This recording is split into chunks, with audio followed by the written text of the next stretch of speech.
The gunshot that echoed through the canyon wasn't what caught Adam Whitmore's attention that scorching August afternoon in 1876, but rather the soft humming that followed, a melody so gentle it seemed impossible in this harsh Nebraska landscape.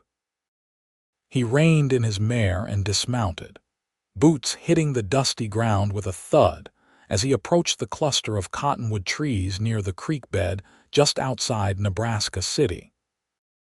There, sitting cross-legged on a flat rock with her skirts pooled around her like water, was a woman he had never seen before, holding something small and feathered in her cupped palms. Adam kept his distance, watching as she tore a strip of fabric from her petticoat without hesitation, her fingers working with practiced precision. The bird, a sparrow from what he could tell, had been hit by that stray bullet, and yet it lay still in her hands as if it understood she meant to help.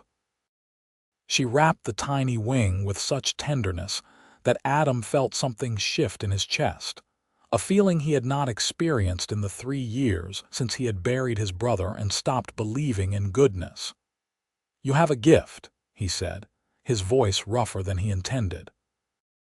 She startled, nearly dropping the bird, and her eyes shot up to meet his. They were the color of sage after rain, green with flecks of gray, and they held both wariness and determination.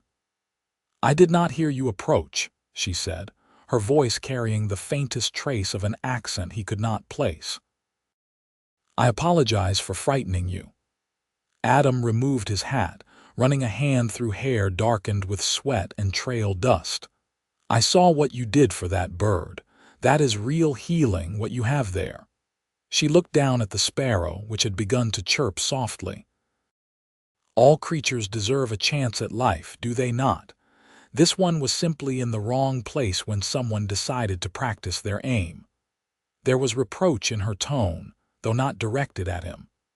"That would be the Henderson boys," Adam said with a grimace. "They have more ammunition than sense, and their father has more money than both combined." He stepped closer, keeping his movements slow and deliberate. "Name is Adam Whitmore. I have a ranch about 5 miles west of here." "Zelda Thompson," she replied, and carefully set the sparrow in a small basket beside her that already contained 2 other birds and what looked like a young rabbit. "I arrived in Nebraska City 3 weeks ago. I am staying with my aunt above the Mercantile while I decide whether to continue west or remain here." Adam found himself studying her in the dappled sunlight that filtered through the cottonwood leaves. She was perhaps 22 or 23, with dark hair pinned up in a practical style that was already coming loose in the heat. Her dress was simple calico, faded from washing, but clean and well mended. There was dirt under her fingernails and a smudge of dust on her cheek, and Adam thought she was the most genuine thing he had seen in years. "You heal things," he said, the words coming out before he had fully formed the thought. "Maybe you could heal this lonely man too." The directness of his own statement surprised him as much as it clearly surprised her. Zelda's eyes widened, and a flush crept up her neck to color her cheeks. For a moment she said nothing, and Adam prepared himself for rejection, for mockery, for the kind of dismissal he had grown accustomed to from the proper ladies in town who found him too rough, too quiet, too damaged by the war and its aftermath. But instead, Zelda tilted her head and studied him with the same careful attention she had given the injured sparrow. "Loneliness is not a wound that can be bandaged with strips of petticoat, Mr. Whitmore," she said softly. "It requires something more substantial." "Then tell me what it requires, and I will find a way to provide it." The words hung in the air between them, weighted with a sincerity that made Adam's throat tight. Zelda stood, gathering her basket carefully. She was shorter than he had expected, the top of her head barely reaching his shoulder. "It requires time and patience and a willingness to let someone see past whatever walls you have built around yourself." She met his gaze steadily. "Are you prepared for that, Mr. Whitmore?" "Adam," he corrected. "And yes, Miss Thompson, I believe I am." She considered this, then offered him the smallest of smiles. "Then perhaps you might escort me back to town, Adam. This basket grows heavier by the day, and I would appreciate the assistance." As they walked together through the afternoon heat, Adam carrying her basket of wounded creatures while Zelda explained where she had found each one and what treatment she had planned, he felt something he had thought long dead beginning to stir within him. Hope, perhaps, or the possibility of it. By the time they reached the outskirts of Nebraska City, with its false-fronted buildings and dusty Main Street, he knew with absolute certainty that his life had just changed direction entirely. The next morning found Adam standing outside the mercantile at an hour he knew was too early for social calls, but he had never been good at following conventions. He had barely slept, his mind too full of sage-colored eyes and gentle hands tending broken wings. The town was just beginning to wake, shopkeepers sweeping boardwalks, and the smell of fresh bread drifting from the bakery down the street. When Zelda emerged from the door beside the mercantile, a worn leather satchel over her shoulder, she did not seem surprised to see him. "You are either remarkably persistent or remarkably foolish, Adam Whitmore," she said, but there was amusement in her voice. "Perhaps both," he admitted. "I thought you might need help checking on your patients from yesterday." "The sparrow died in the night," Zelda said, and the sadness in her voice was genuine. "But the rabbit is doing well, and I released one of the other birds at dawn. She flew straight and true." "I am sorry about the sparrow." Zelda nodded, accepting his sympathy. "Not every creature can be saved, no matter how much we wish it otherwise. That is a lesson I learned young." She adjusted the satchel on her shoulder. "I am heading out to the creek again today. There is a plant that grows there, yarrow, which helps stop bleeding and can be made into a poultice. I used the last of my supply on that sparrow." "May I accompany you?" Adam asked, and when she hesitated, he added, "I promise to make myself useful. I am reasonably good at identifying plants, and I am excellent at carrying heavy things." This earned him a genuine smile that transformed her entire face. "Very well, but you must tell me your story as we walk. If you truly wish for me to heal your loneliness, I must first understand how you came to be so afflicted." They set out together, following the same path they had taken the previous day. The morning air was already warm, promising another sweltering afternoon, and grasshoppers leaped from their path as they walked. Adam found himself telling her things he had not spoken aloud in years. About growing up on a farm in Pennsylvania with his younger brother, Thomas. About how they had both enlisted when the war came, full of idealistic fervor and certainty in their cause. About the battles that had stripped away that idealism piece by bloody piece. "Thomas made it through the war without a scratch," Adam said, his voice going flat in the way it always did when he approached this part of the story. "We came out here together in '73, determined to start fresh. We built the ranch from nothing, worked ourselves to exhaustion every day, and we were happy. Or at least, we were content." Zelda walked beside him, not interrupting, her attention complete. Then one winter morning, Thomas went out to check on the cattle during a storm. His horse spooked through him. He hit his head on a rock. Adam stopped walking, staring at something only he could see. I found him 3 hours later. He was still breathing, but he never woke up. Died 2 days after that, never knowing I was sitting right beside him the whole time." "And you have been alone since then," Zelda said quietly. "I have been alone since then," Adam confirmed. "I kept the ranch running because it was what Thomas would have wanted, but I stopped seeing much point to any of it. Stopped coming into town except when necessary, stopped talking to people more than required for business. I suppose I decided that if I did not let anyone close, I could not lose them. Zelda reached out and touched his arm, the contact light but grounding. That is not living, Adam. That is merely existing. I know. He looked down at her hand on his sleeve, then up at her face. But I did not know how to do anything different until yesterday, until I saw you with that bird and something just broke open inside me. Does that sound insane? No, Zelda said. It sounds like you were ready to heal, and you simply needed the right catalyst. She withdrew her hand and continued walking, though Adam noticed the color had returned to her cheeks. We are all wounded in our own ways. Some of us wear our scars on the outside, where everyone can see them. Others hide them so deep that even they forget the injuries are there, still festering. And which kind are you? Adam asked, falling into step beside her. Zelda was quiet for so long that he thought she might not answer. They had reached the creek, and she knelt beside the water, trailing her fingers through the current. The second kind, she finally said. I lost my parents to cholera when I was 16.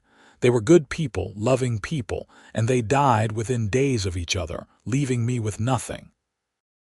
My aunt took me in, but she had her own struggles, her own grief. I learned to be useful, to tend to the sick and injured, because it gave me purpose.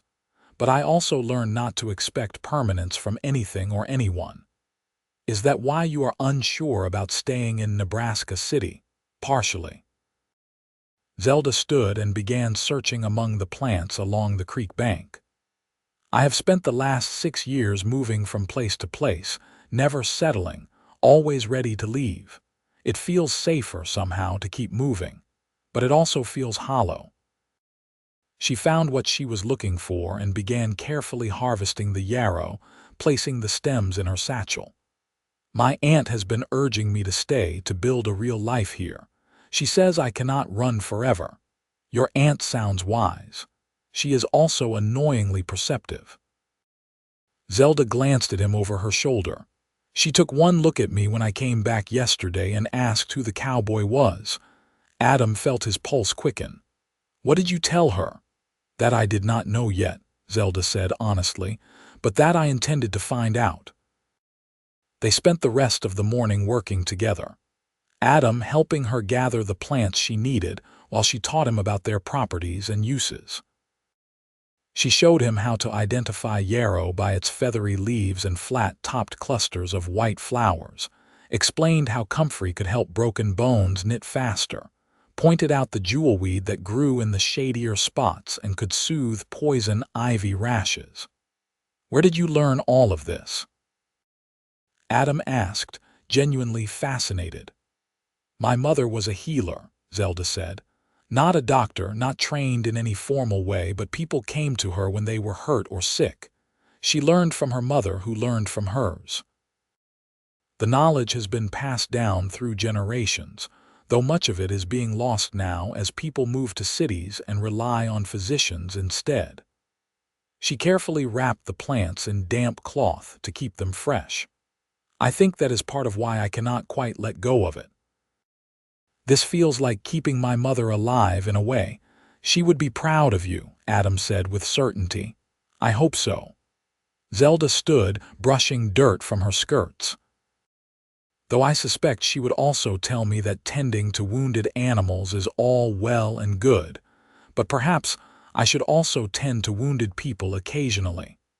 Wounded cowboys, for instance, she laughed, the sound bright and unexpected. You are wonderfully persistent, do you know that? Only when something truly matters, Adam said, and the laughter faded from her face, replaced by something more serious, more considering. Walk me back to town, she said finally. And if you are not otherwise engaged this evening, my aunt has invited you for supper. She has. Well, she will have once I tell her about you, Zelda said with a small smile. Unless you would prefer not to come, I will be there, Adam said immediately. What time? 6 o'clock. We live above the mercantile, as I mentioned. Come to the side door and knock twice. She started walking, and Adam followed, his heart feeling lighter than it had in 3 years. That evening, Adam arrived at precisely 6 o'clock, freshly washed and wearing his best shirt. He had even taken the time to trim his beard and brush the trail dust from his hat. When he knocked twice on the side door as instructed, it was opened almost immediately by a woman who could only be Zelda's aunt. She was perhaps 50, with gray-streaked hair and sharp eyes that assessed him thoroughly in the space of a heartbeat. "So you are the cowboy," she said without preamble. "I am Margaret Thompson, though you may call me Maggie. Come in before you let all the heat inside."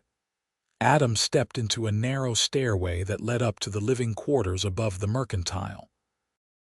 The space was small but spotlessly clean, with lace curtains on the windows and the smell of roasting chicken filling the air.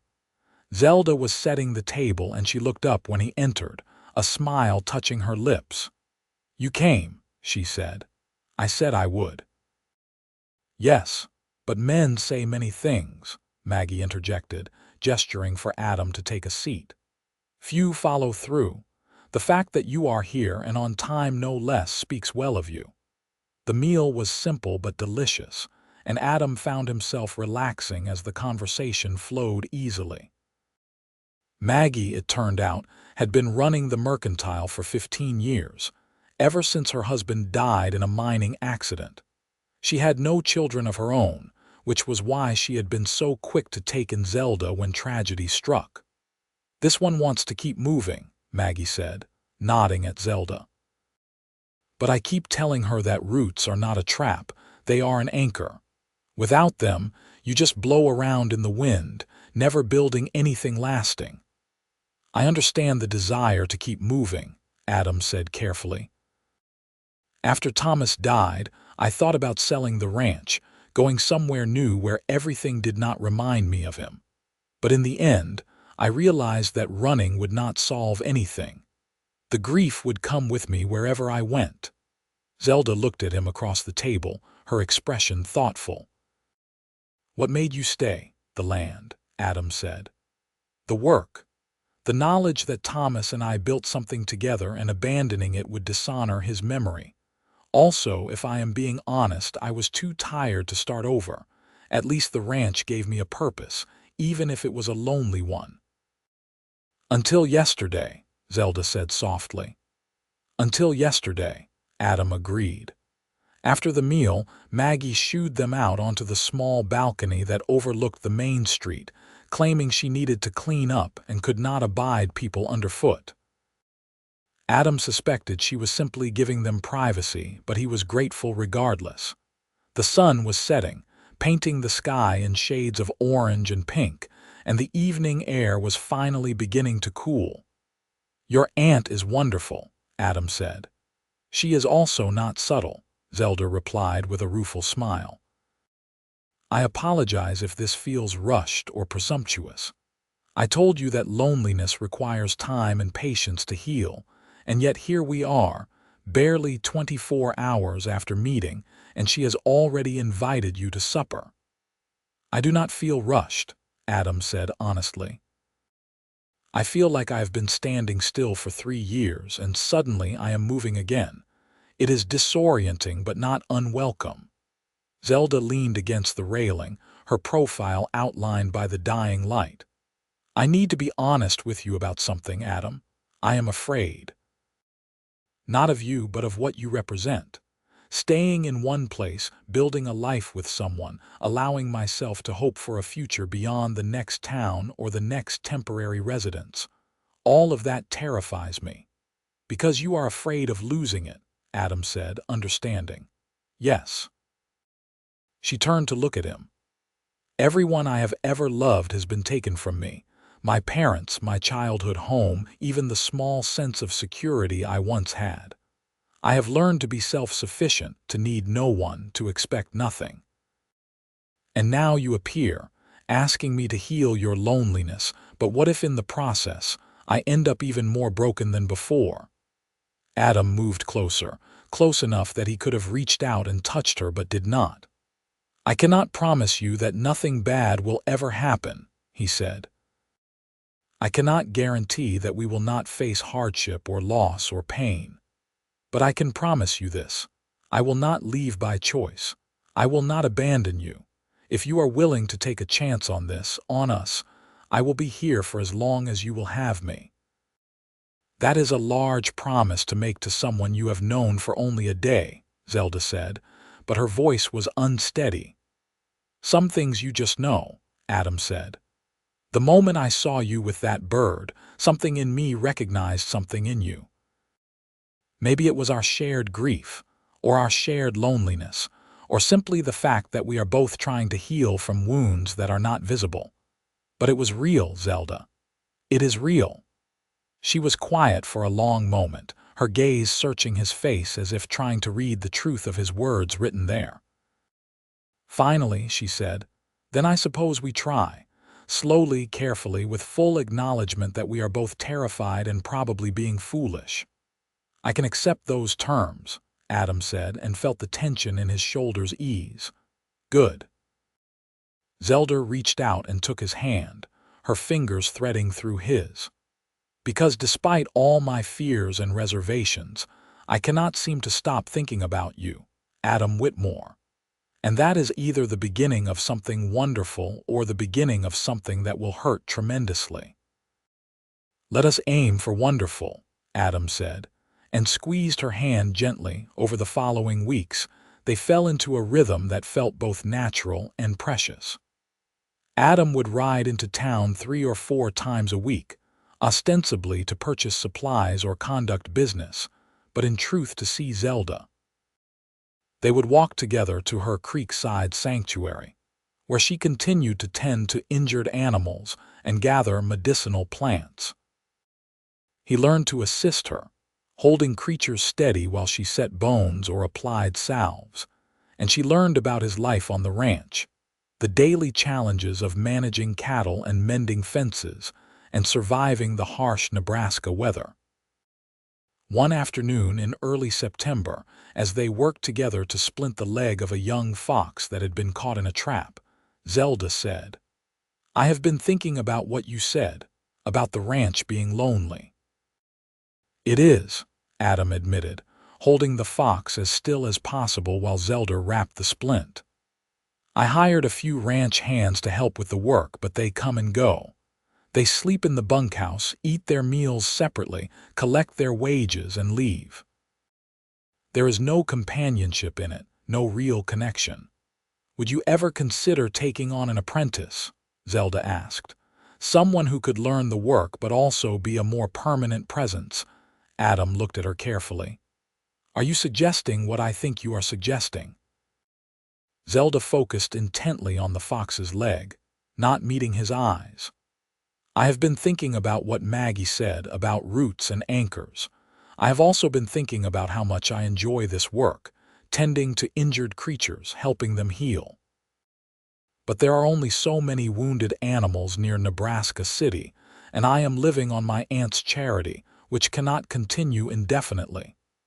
"You could come to the ranch," Adam said, his heart beginning to race.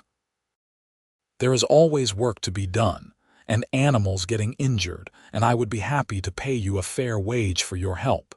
You could have your own space, your independence, and we could continue getting to know each other without the entire town watching our every move. Would that be proper?"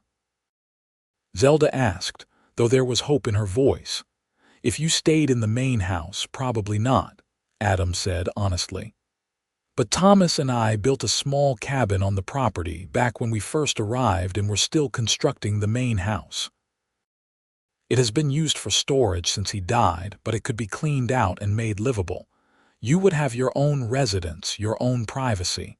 I would simply be your employer and your neighbor."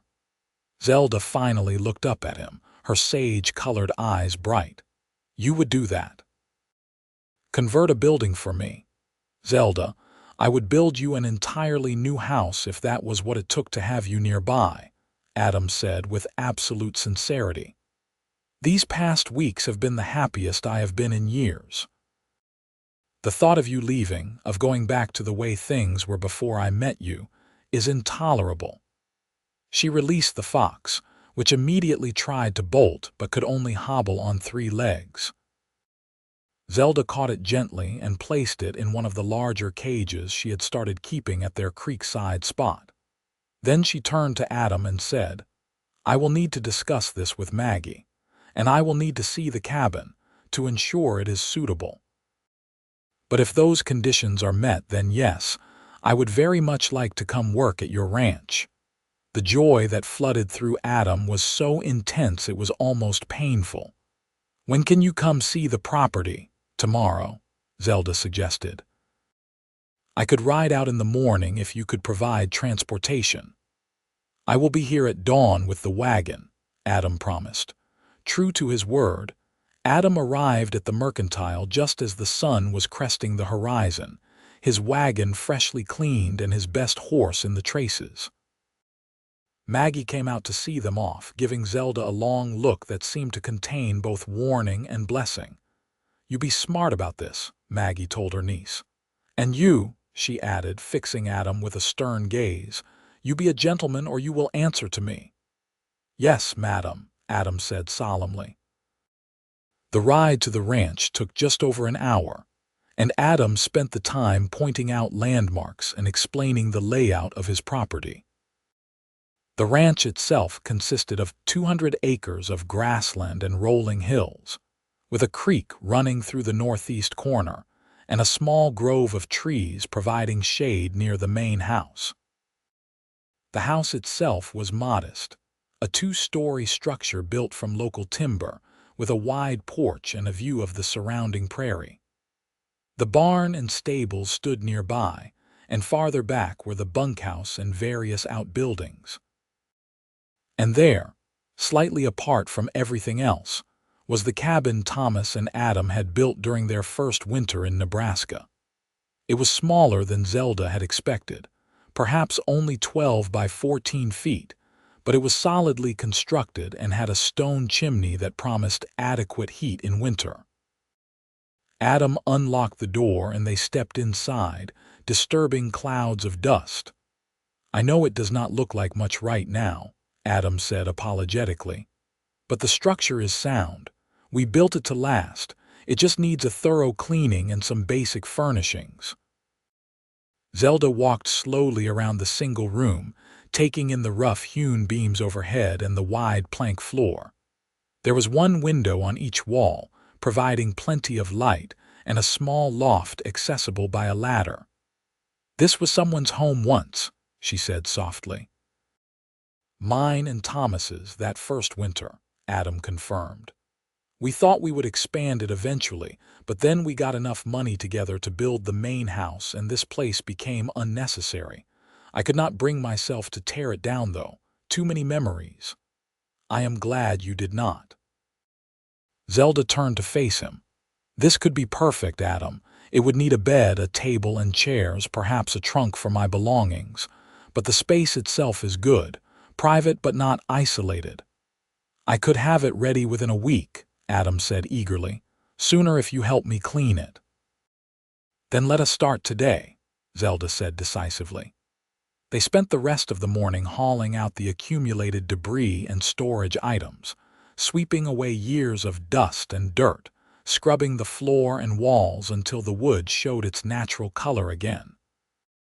Adam's ranch hands, curious about what was happening, wandered over at various points, and he introduced them to Zelda matter-of-factly as the new ranch healer, who would be tending to both animal and human injuries. By afternoon, the cabin had been transformed from a dusty storage shed into a space that once again resembled living quarters. Adam brought over a simple iron bed frame from the main house, promising to purchase a mattress when he next went to town. Zelda stood in the center of the clean room and slowly turned in a circle, imagining what it would be like to live here, to wake up each morning to the prairie sunrise and fall asleep to the sound of crickets and cattle lowing in the distance. "What do you think?" Adam asked, his voice tentative. "I think this could be home," Zelda said, and watched his entire face light up with hope. The following week was a flurry of activity. Zelda officially informed Maggie of her decision, weathering her aunt's concerns about propriety with calm assurance that everything was being done correctly. Adam purchased not just a mattress but also a table, 2 chairs, a trunk, and various other necessities. He installed curtains on the windows, fixed a loose board in the loft, and even built a small covered porch where Zelda could sit in the evenings. When everything was finally ready, Adam helped her move her belongings, which fit into 3 modest bags. Zelda said goodbye to Maggie with promises to visit frequently, then climbed onto the wagon beside Adam for the journey that would change both their lives. Her first night in the cabin, Zelda lay awake for hours, listening to the unfamiliar sounds of ranch life. She heard the cattle settling down for the night, the horses moving in the stable, the wind rustling through the prairie grass. It was so different from the town noises she had grown accustomed to, the voices and wagon wheels and piano music from the saloon. This was quieter, more primal, and it should have felt lonely but somehow did not. Adam had been the perfect gentleman, helping her settle in and then promptly leaving her alone to acclimate. But before he left, he had given her a small brass bell. "If you need anything, anything at all, ring this and I will hear it," he had said. "I am a light sleeper, and sound carries well out here." Zelda had accepted the bell with gratitude, though she had no intention of using it except in genuine emergency. She was determined to prove her independence, to show both Adam and herself that she could thrive in this new arrangement. The first weeks at the ranch were an adjustment.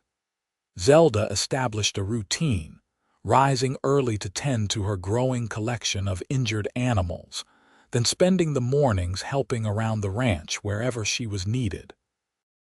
She quickly proved her worth, treating everything from minor cuts and scrapes to a serious infection in one of the cattle that she managed to cure with a combination of poultices and careful nursing. The ranch hands, initially skeptical of having a woman working alongside them, grew to respect her competence and unflappable demeanor.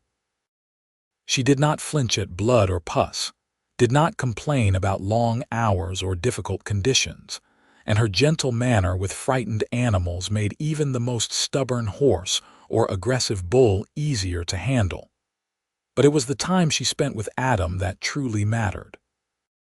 They fell into the habit of taking evening walks together after the day's work was done, following the creek or simply wandering through the grassland while the sun set in spectacular fashion. They talked about everything and nothing, sharing their histories and hopes, their fears and dreams.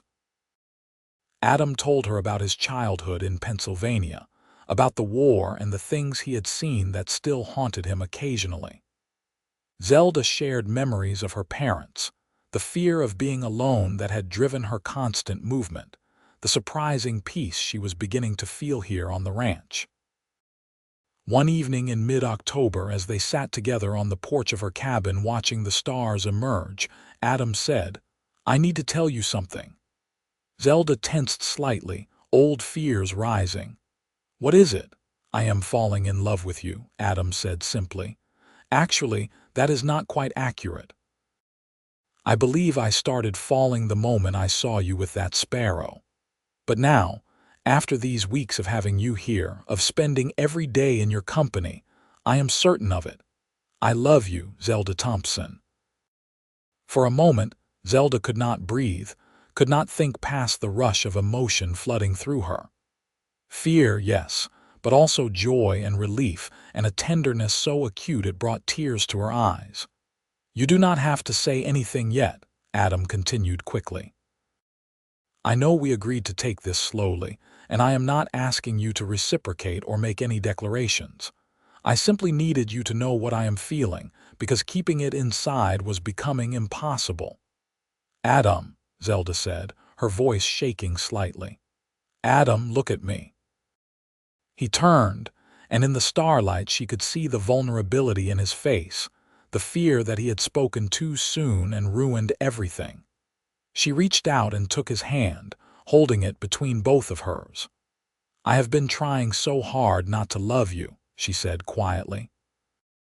"I have been reminding myself daily of all the reasons why letting myself feel this way is dangerous, why I should protect my heart, why I cannot afford to need anyone. But despite all that, despite my best efforts to remain detached and independent, I have fallen in love with you too. Completely, terrifyingly in love." The look on Adam's face was worth every ounce of fear it cost her to make that admission. "Truly?" he asked, as if he could not quite believe what he was hearing. "Truly," Zelda confirmed. "You asked me to heal your loneliness, and in the process, you have healed mine. I did not realize how isolated I had made myself until you showed me what connection could feel like. You have given me a home, Adam. Not just this cabin, though I treasure it, but a sense of belonging I have not felt since my parents died." Adam pulled her closer, wrapping his arms around her in an embrace that felt like safety itself. Zelda rested her head against his chest, hearing the steady thump of his heartbeat, feeling the rise and fall of his breathing. They stayed that way for a long time, holding each other under the vast Nebraska sky, neither one needing to fill the silence with words. From that night forward, their relationship shifted into something deeper and more intentional. They were no longer simply testing the waters or getting to know each other. They were building something together, deliberately and with full acknowledgement of what they were creating. Adam began including Zelda in decisions about the ranch, valuing her opinion on everything from which cattle to cull to whether they should expand the barn. Zelda began thinking of the ranch not as Adam's property, but as theirs, a shared enterprise they were developing together. Winter arrived early that year, with the first significant snow falling in mid-November. Zelda woke one morning to find her cabin blanketed in white, the world transformed into something crystalline and beautiful. She dressed quickly in her warmest clothes and ventured out, marveling at how the snow changed everything. The prairie, usually brown and gold, was now a study in white and gray, punctuated by the dark lines of fence posts and the distant shapes of cattle huddled together for warmth. Adam appeared from the direction of the main house, his breath visible in the cold air. "First snow always comes as a surprise, even when you are expecting it," he said. "I wanted to make sure you had enough firewood. That little stove can heat the cabin well enough, but you need to keep it fed constantly." "I have plenty," Zelda assured him, but she appreciated his concern. "Though I confess I am slightly worried about my patients. The animals I have been caring for are not accustomed to this cold." "Bring them to the barn," Adam suggested immediately. "There is space near the tack room that stays relatively warm. We can set up cages there for your wounded creatures." They spent the morning transferring Zelda's menagerie to their new location, much to the amusement of the ranch hands. By the time they finished, Zelda had established a small infirmary that included 2 rabbits, a raccoon with a damaged paw, an owl with a broken wing, and a young coyote that had been caught in barbed wire. "You have quite the collection," Adam observed, watching as Zelda checked each animal and made sure they had food and water. "They will all be released once they are healed," Zelda said firmly. "I do not believe in keeping wild things captive any longer than necessary." "I know," Adam said. "It is one of the things I love about you. You help them and then you let them go, trusting that they will be all right without you. I wish I had that kind of faith." "You do," Zelda countered. "You had faith enough to trust me, a stranger with your heart. That takes tremendous courage." The winter proved harsh, with temperatures dropping well below freezing and snow accumulating in deep drifts. But Zelda found that she did not mind the cold, not when she had meaningful work and the company of a man she loved. Christmas came and they celebrated together, Adam presenting her with a beautifully tooled leather satchel for carrying her medicines, and Zelda giving him a scarf she had knitted during the long evenings in her cabin. As they sat together in the main house on Christmas night, a fire crackling in the hearth and the smell of the ham they had shared for dinner still lingering, Adam said, "I want to marry you, Zelda." She had known this conversation was coming, had felt it building for weeks, but still her heart leaped at the actual words. "Are you asking or simply informing me?" she said with a slight smile. "Asking," Adam said quickly. "Definitely asking. I know we have only known each other for a few months, and by all conventional standards that is too soon. But I also know that I want to spend the rest of my life with you. I want to make this official, to build a future together as husband and wife. So yes, Zelda Thompson, I am asking you to marry me." Zelda set down her cup of tea and took both of his hands in hers. "Then I am saying yes, Adam Whitmore. Yes, I will marry you. Yes, I want to build that future together. Yes, to all of it." The kiss they shared tasted of joy and promise, and when they finally pulled apart, both were smiling so widely it almost hurt. "When?" Adam asked. "Spring, summer, whenever you want, though I confess I would marry you tomorrow if such things were possible." "Spring," Zelda decided. "After the thaw, when everything is green and growing again. That feels right." They announced their engagement when they went to town the following week, and Maggie's reaction was exactly what Zelda had expected. A sharp look, a stern lecture about making sure this was truly what she wanted, and then tears of genuine happiness as she embraced them both. "I knew you needed each other from the moment you first mentioned him," Maggie told Zelda later, when Adam had gone to conduct business at the bank. "I saw how your eyes lit up when you talked about him, how you smiled without realizing you were doing it. You are good for each other, you two. You are both broken in similar ways, and you are helping each other heal." "He says I healed his loneliness," Zelda said softly, "but he does not realize he healed mine too." The winter months passed with the peculiar slowness and speed that comes when you are eagerly anticipating something. Zelda and Adam spent the time planning their wedding, which would be a simple affair with just close friends and family, and making improvements to the main house so it could accommodate both of them comfortably. Adam insisted that Zelda have equal say in every decision, and together they chose paint colors and furniture arrangements, discussed which rooms would serve which purposes, debated the merits of various kitchen configurations. It was both mundane and magical, the reality of building a shared life together. In March, when the snow began to melt and the first green shoots appeared in the prairie grass, Zelda released the last of her winter patience. The owl flew off into the dusk with strong, sure wing beats, and the coyote bounded away toward the horizon without looking back. Watching them go, Zelda felt the familiar pang of loss that always accompanied these releases, but also satisfaction in having helped them survive. "Ready to focus on your own life now?" Adam asked, coming to stand beside her. "Very ready," Zelda said, leaning into him. They were married on a perfect April morning when the prairie was covered in wildflowers and the sky was the clear, endless blue that only occurs in spring.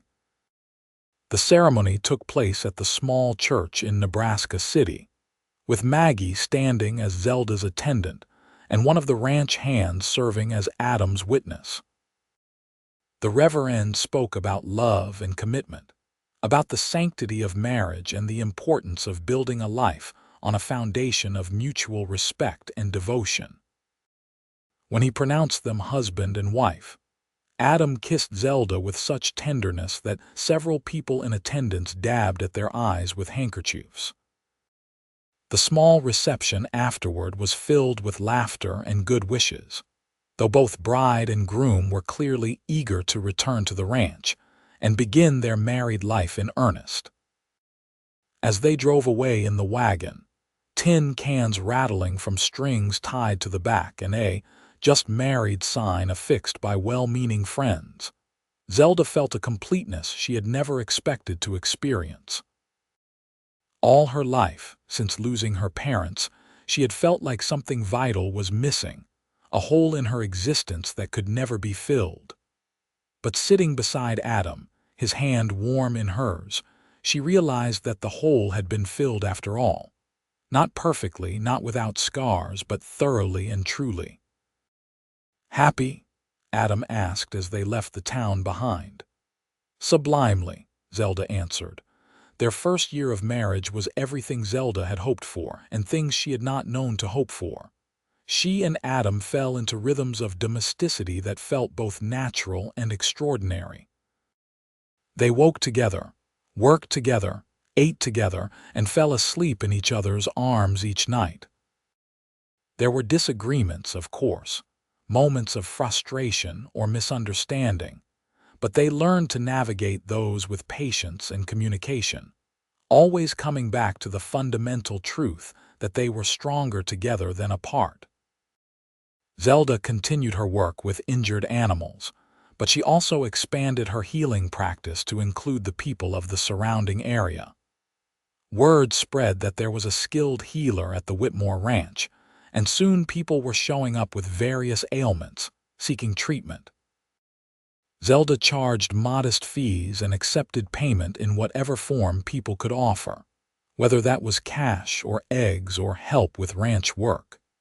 Adam encouraged this development wholeheartedly, proud of his wife's abilities, and happy that she had found a way to use her gifts that fulfilled her. He helped her convert one of the outbuildings into a proper clinic space, with shelves for medicines and a sturdy table for examinations, and a stove for heating water. By their first anniversary, Zelda realized she was pregnant. She had suspected for a few weeks, but had waited to be certain before telling Adam. When she finally shared the news over breakfast one morning in late April, his reaction was everything she could have hoped for. He went absolutely still, his fork halfway to his mouth, and then a smile spread across his face that seemed to originate from his very soul. "A baby," he said wonderingly. "We are having a baby." "We are," Zelda confirmed, her own smile matching his. "Sometime in November, if my calculations are correct." Adam was around the table in an instant, pulling her up and into his arms, holding her as if she were made of spun glass. "I am going to be a father," he murmured into her hair. "I never thought. After Thomas died, I never imagined I would have a family of my own." "Well, now you will," Zelda said, laughing through sudden tears. "We will." The pregnancy progressed smoothly, though the summer heat was oppressive and Zelda often found herself exhausted. Adam was attentive to the point of being overprotective, insisting she rest frequently and refusing to let her do any heavy lifting. Zelda chafed at the restrictions initially, but eventually accepted that his concern came from love, not from any desire to limit her. In late November, during a cold snap that had everyone huddled close to their fires, Zelda went into labor. Maggie had come to stay at the ranch for the final weeks of the pregnancy, and she proved invaluable, keeping Adam calm while also helping Zelda through the long, difficult hours of bringing new life into the world. When it was finally over, when Zelda held her newborn son in her arms and saw Adam's face as he looked down at them both, she understood for the first time the depth of love a person could feel. This tiny being, red-faced and squalling, was theirs. A combination of her and Adam, a new life they had created together. "What should we name him?" Adam asked, his voice thick with emotion. "Thomas," Zelda said without hesitation, "after your brother, so that his name lives on." Adam's eyes filled with tears and he nodded, unable to speak for a moment. When he finally found his voice, he said, "Thomas Adam Whitmore, it is perfect." Young Thomas thrived, growing into a healthy, curious baby who seemed determined to explore every inch of the ranch as soon as he could crawl. Zelda and Adam marveled at every milestone, every new sound or expression or achievement. The ranch hands, tough men who had seen every hardship the West could offer, turned soft around the baby, competing to make him smile or entertaining him with increasingly elaborate games. Time passed in the way it does when life is full and rich. Thomas grew into a toddler, then a young boy.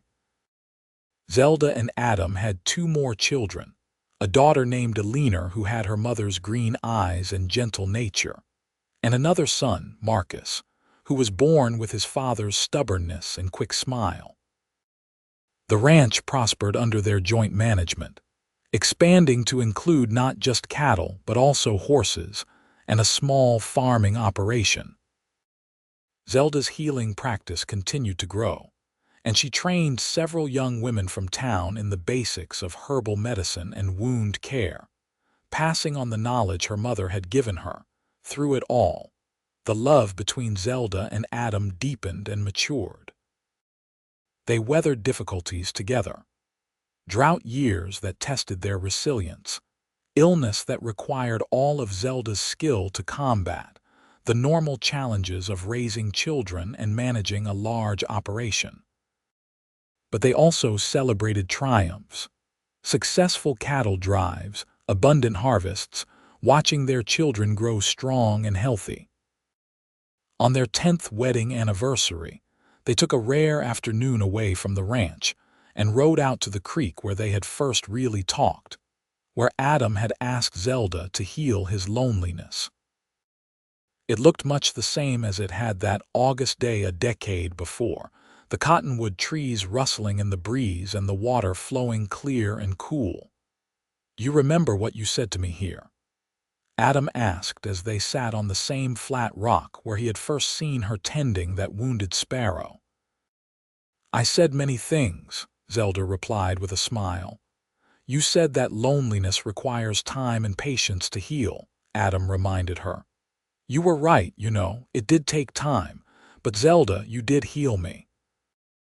You took a man who had given up on joy, on connection, on the possibility of love, and you showed him that life could still be beautiful. You gave me a family, a purpose beyond just existing. You gave me everything." Zelda leaned her head on his shoulder, looking out over the water. "You healed me too, Adam. I was running from my own fear, my own pain, convinced that staying in motion was the only way to avoid being hurt again.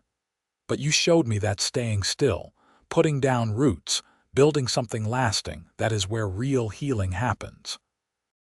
You gave me the courage to hope again." "We healed each other," Adam said simply. "We did," Zelda agreed. They sat in comfortable silence for a while, listening to the creek and the wind and the distant lowing of cattle. Finally, Adam said, "I have been thinking about what we might do to mark this anniversary properly." "Oh," Zelda looked up at him with interest. "I thought we might finally formalize your healing practice," Adam said. "Build a proper clinic building, something larger than the converted shed you are using now. Perhaps even bring in a doctor from back east, someone who could work alongside you and help with the more serious cases. Make this ranch not just a place of agricultural work but also a place of healing officially and intentionally." Zelda sat up straight, her eyes shining. "Adam, that would be wonderful, but the cost." "We can afford it," Adam assured her. "The ranch is doing well, better than I ever imagined it could, and more importantly, this feels right. You have been healing people and animals here for 10 years now. It is time we gave you the resources to do that work properly." "Then yes," Zelda said. "Yes, let us do it. Let us build something that will outlast us both, that will continue helping people long after we are gone." Construction on the new clinic began that fall and was completed by the following spring. It was a substantial building, with separate rooms for treating humans and animals, a surgery area with good lighting and running water, shelves for storing medicines, and even living quarters for the doctor they planned to recruit.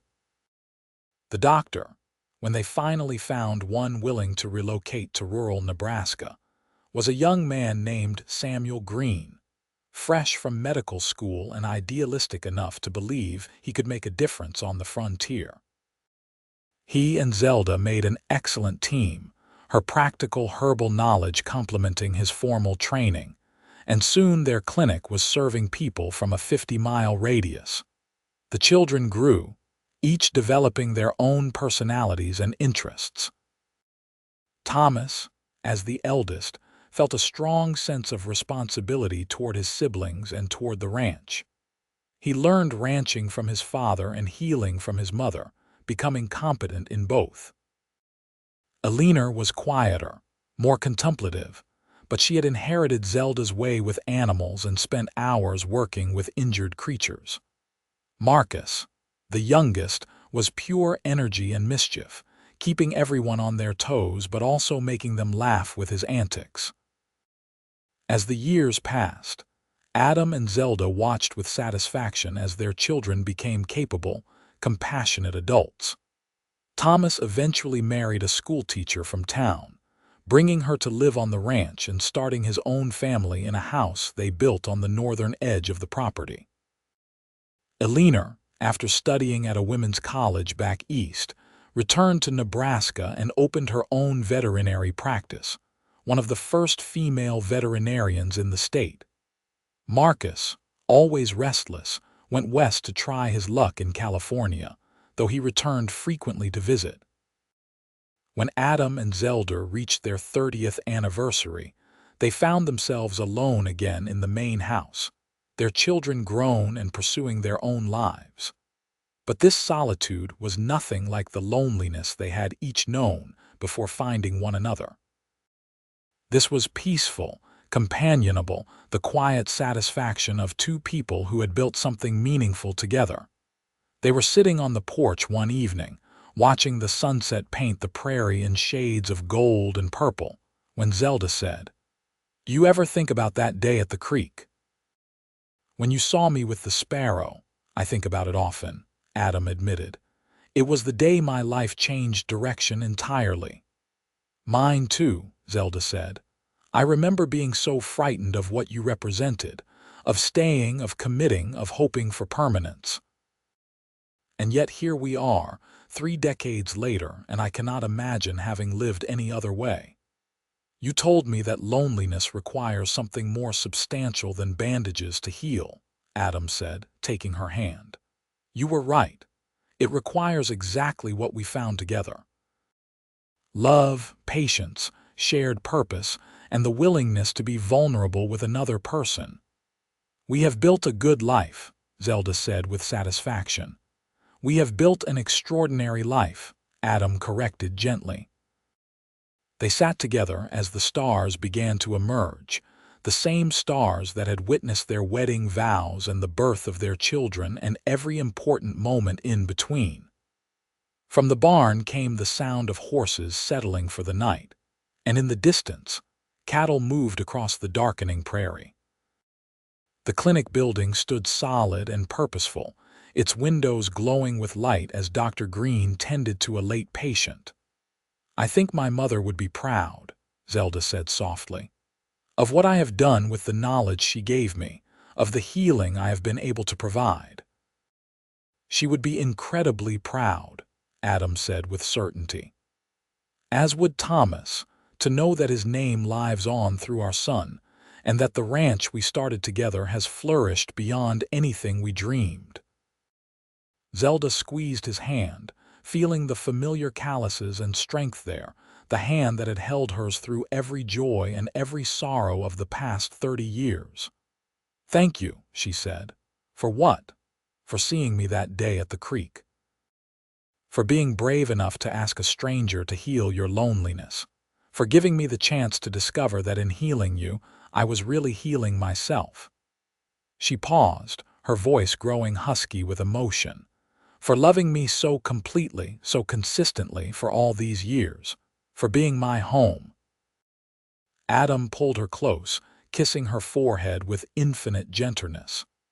"And thank you for taking a chance on a lonely cowboy who had given up on happiness, for staying when you could have kept running, for building this life with me, for giving me a family and a purpose beyond mere survival. You are, and always will be, the best thing that ever happened to me." As the night deepened around them and the prairie settled into its nocturnal rhythms, Adam and Zelda remained on the porch, wrapped in each other's presence. They had healed each other, just as Adam had asked and Zelda had promised, though neither of them had fully understood what that healing would require or what it would create. They had taken their loneliness, their grief, their fear of loss and abandonment, and transformed those wounds into something beautiful and lasting. They had taken a moment by a creek, a wounded bird, and a desperate plea, and built from them a legacy of love and healing that would continue long after they were gone. In the end, they had given each other exactly what they needed most, not just companionship or passion or practical partnership, though their marriage contained all of those things. They had given each other permission to hope again, to trust again, to believe that good things could last and that love, real love, was worth any risk. The years continued their steady march forward. Adam and Zelda grew older together, their bodies showing the wear of decades of hard work but their spirits remaining vibrant and engaged. They became grandparents multiple times over, filling the ranch with the laughter of a new generation during holidays and summer visits. They continued working together at the clinic until their hands grew too unsteady for delicate procedures, at which point they transitioned to teaching roles, passing on their knowledge to the doctors and healers who came after them. On their 50th wedding anniversary, their children and grandchildren organized a celebration that brought together people from all over the state. Former patients came to thank Zelda for saving their lives or their children's lives. Ranch hands who had worked for Adam decades earlier returned to share stories of his fairness and integrity. The church in Nebraska City was packed with well-wishers, all of them eager to honor the couple who had given so much to their community. Standing before that crowd, Adam took Zelda's hand and said, "50 years ago, I was a man without hope, without purpose, convinced that I would live out my days in isolation. Then I saw my wife comforting a wounded bird, and I had the courage, or perhaps the foolishness, to ask her to heal this lonely man. She did exactly that, though not in the way I expected. She did not simply fill the emptiness in my life. She showed me how to fill it myself, how to find meaning and purpose and joy again. She taught me that healing is not about erasing pain, but about transforming it into something useful, something that can help others. For that, and for her, I am eternally grateful." Zelda, standing beside him with tears streaming down her face, added, "And I was a woman who had forgotten how to stay, how to commit, how to believe in permanence.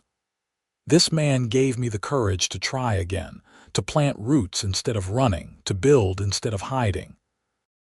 Together, we created something that neither of us could have achieved alone. That is what real love does. It does not complete you, as romantic stories sometimes claim.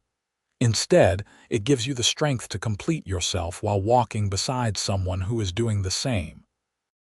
The celebration continued late into the evening, filled with music and dancing and storytelling. But eventually, Adam and Zelda slipped away, returning to the ranch that had been their home for over 5 decades. They walked slowly through the property, their steps less steady than they once were, but their purpose sure. They visited the clinic, dark now but still carrying the faint smell of herbs and antiseptic. They checked on the horses in the stable, greeting each one by name. They paused by the small cabin where Zelda had first lived when she came to the ranch, which was now used as storage but still held memories in every board and nail. Finally, they made their way to the creek, to the spot where everything had begun. The cottonwood trees were larger now, their branches spreading wide and their roots running deep. The water still flowed clear and steady, eternal in its persistence. "I wish I could do it all again," Adam said as they sat on the flat rock, their rock, smoothed by decades of seasonal floods. "Do what?" Zelda asked. "All of it. Every moment of these 50 years, even the hard parts, the grief and struggle and fear, because it all led here to this moment with you." He looked at her in the starlight, seeing not the elderly woman with silver hair and age-spotted hands, but also the young woman she had been, the one who had held a wounded sparrow with such infinite care. "I would not change a single thing." "Neither would I," Zelda said. "Though I confess, there were moments when I thought we would not make it, times when the challenges seemed too great, the obstacles too numerous.